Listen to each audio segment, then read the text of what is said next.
Halo teman-teman investor, apa kabar semuanya? Kembali lagi bersama saya, Rifan Kurniawan. Dan di video ini, saya mau ngobrolin seputar saham SIDO yang harga sahamnya saat ini lagi kena ARB berturut-turut. Nah, seperti apa selengkapnya? Stay tune terus di video ini.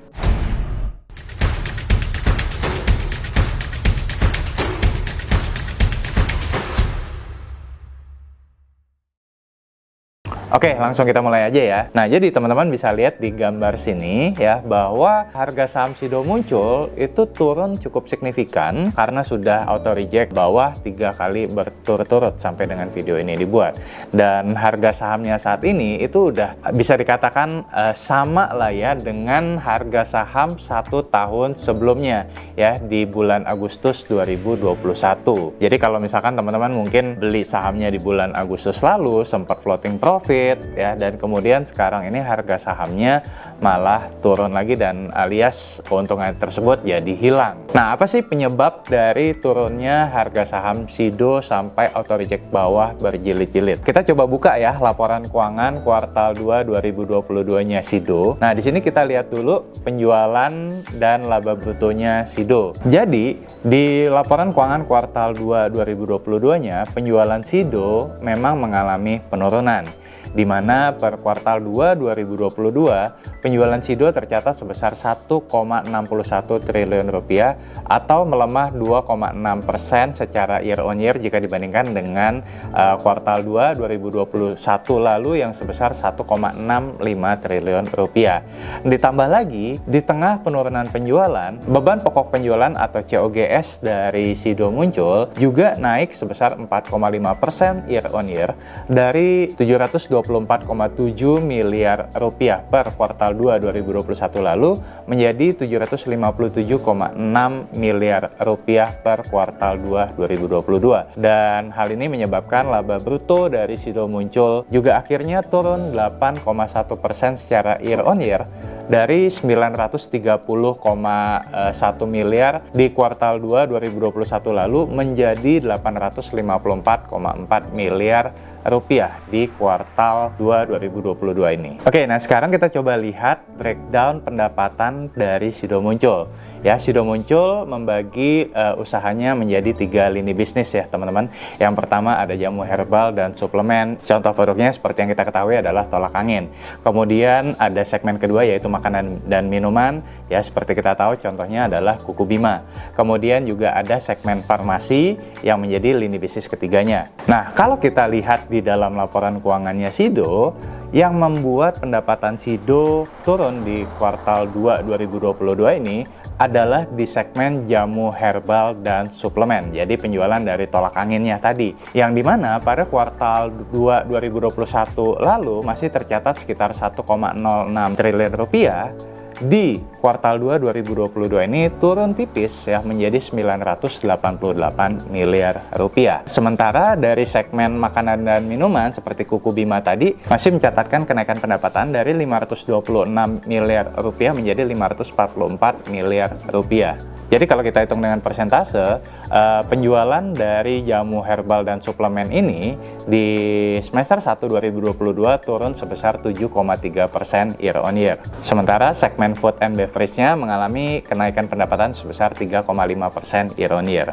Nah, jadi kita tahu tadi bahwa pendapatan SIDO turun dari segmen jamu herbal dan suplemennya. Nah, beban pokok penjualan SIDO ini memang mengalami kenaikan karena per semester 1 2022 ini ada kenaikan untuk harga bahan baku obat dan kemasan, di mana bahan bakunya tersebut misalkan bahan baku seperti jahe, kunyit, temulawak, kencur, cengkeh, lekuas, dan sebagainya. Nah, kenaikan ini juga tidak terlepas dari inflasi Indonesia yang per bulan Juli 2022 kemarin naik ke level 4,94%. Sehingga secara bottom line memang laba bersih dari SIDO ini turun dari sekitar 502 miliar rupiah per kuartal 2 2021 menjadi 445,6 miliar rupiah per kuartal 2 2022. Atau kalau di persentase kurang lebih turun sebesar 12,6% year on year. Nah, mungkin teman-teman bertanya, Ko Rifan, apakah penurunan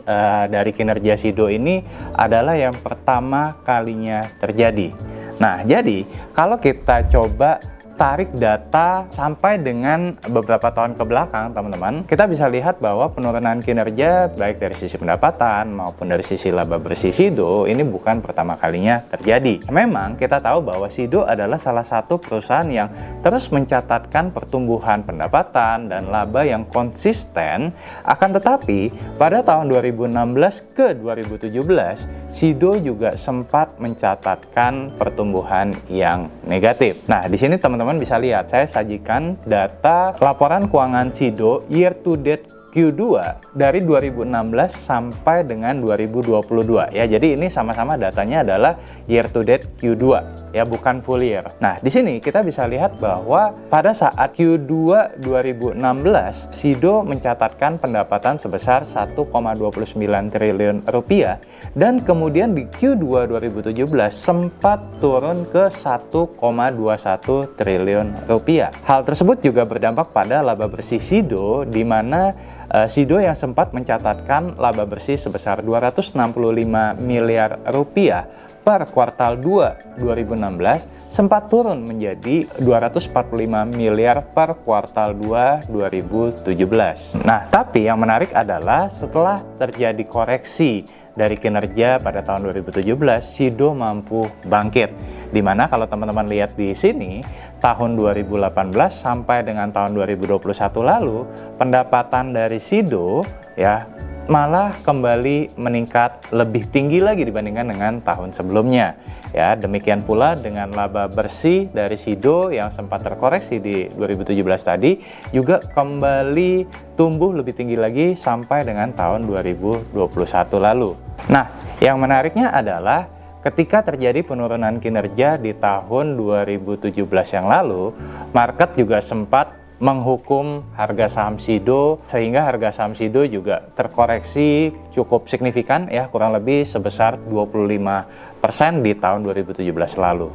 Nah, tapi apa yang terjadi setelahnya adalah ketika kinerja Sido mulai membaik kembali di 2018, 2019, 2020 dan 2021, harga saham Sido kembali meningkat sesuai dengan kinerja perusahaannya. Nah, mungkin teman-teman tanya lagi nih, Ko Rizwan, kalau misalkan tahun 2017 lalu harga sahamnya turun karena memang kinerjanya turun, dan kemudian kan harga saham Sido naik signifikan nih sampai dengan saat ini, Ko Rizwan, apakah penurunan harga saham saat ini saya boleh langsung masuk nih, Ko Rizwan? Nah, untuk menjawab pertanyaan apakah boleh masuk atau tidak, kita perlu lihat dulu valuasinya nih, teman-teman. Dan berikut ini adalah valuasi dari Sido.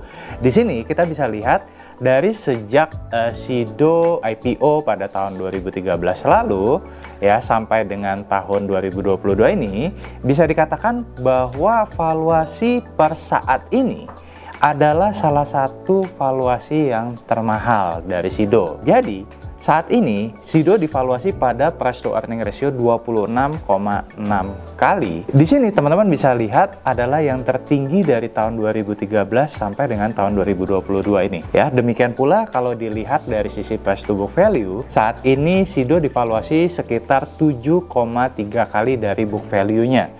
Ya, juga tertinggi dibandingkan dengan tahun-tahun sejak IPO lalu, teman-teman. Nah, ini yang membedakan antara penurunan di tahun 2017 lalu dengan penurunan di tahun 2022 ini. Ya, jadi dari sisi valuasinya saat 2017 lalu, kalau teman-teman lihat di sini, saat itu Sido divaluasi pada PI kurang lebih di kisaran sekitar 15-16 kali dan price to book value sekitar 2,8 kali. Ya, sementara saat ini valuasinya sudah jauh lebih mahal dibandingkan dengan tahun 2016-2017 lalu. Nah, jadi kalau misalkan teman-teman mau masuk ke saham Sido, lebih baik tunggu dulu sampai Sido ini divaluasi pada valuation yang lebih reasonable.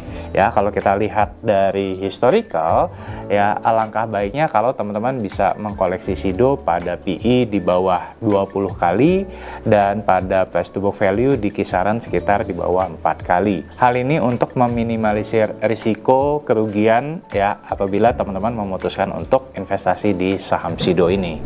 Oke, teman-teman, itu tadi video penjelasan dari saya, semoga bermanfaat. Kalau kamu sendiri gimana nih? Apakah kamu masih optimis dengan kinerja kinerja Sido dan juga apakah kamu optimis bahwa harga saham Sido bisa kembali ke level sekitar 900-an ke depannya?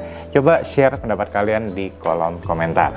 Oke, sekian dulu video dari saya. Semoga bermanfaat. Jangan lupa untuk klik like, subscribe, share, dan juga nyalakan notifikasinya supaya kalian nggak ketinggalan video saya yang lainnya. Akhir kata, salam dari saya, Arifan Kurniawan, Indonesia Value Investor. Sampai jumpa di video berikutnya. Bye-bye.